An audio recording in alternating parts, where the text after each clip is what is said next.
Jeremy Clarkson wailed and sank to his knees after he received the worst news about his favorite London restaurant. Jeremy Clarkson, 61, was left heartbroken when his favorite London restaurant suddenly went into administration. He found out that the Wolseley in Mayfair, which is run by Jeremy King, is still open for business for now because the administration was somehow technical. In his column for The Times, the Grand Tour host admitted the news shocked him to the core. He penned, "No," I wailed, while sinking to my knees and throwing my head back in anguish. London without the Wolseley would be like Sydney without the Opera House or Cindy Crawford without that mole. Pointless. He went on to note the reasons that made him fall in love with a restaurant that serves modern European food. In the first place, there are many reasons I like this restaurant so much. First, there's always someone in there I know and can ignore. He began his long list of why he loves the dining sensation.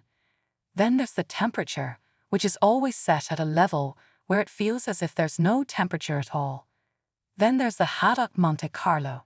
And then there's the fact that I can always get a table at 20 minutes' notice because I was a friend of A.A. Gill. He went on, but the main reason I like the Wolseley is the man who runs it. He's called Jeremy King, and he doesn't walk round making sure everything is all right. He glides. It's as if he's wearing hover shoes.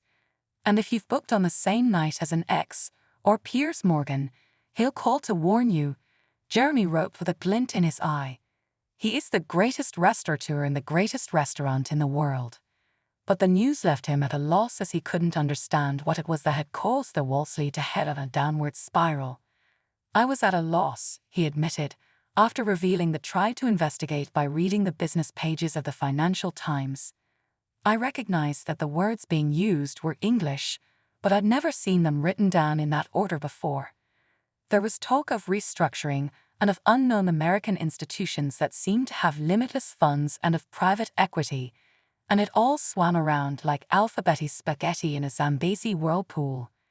So instead of hurting his head anymore, he made his way to London, revealing he hardly ever visits anymore. He went to see the other Jeremy, who explained what was going on and how he was due in court shortly. As he patiently went through the issues, I couldn't help thinking that asking this gentleman to immerse himself in this weird world of finance was the same as asking Ricky Gervais to do a sword fight with someone from the inside. The Clarkson's farm presenter sighed. Because business talk to normal people is like playing Wordle on mushrooms.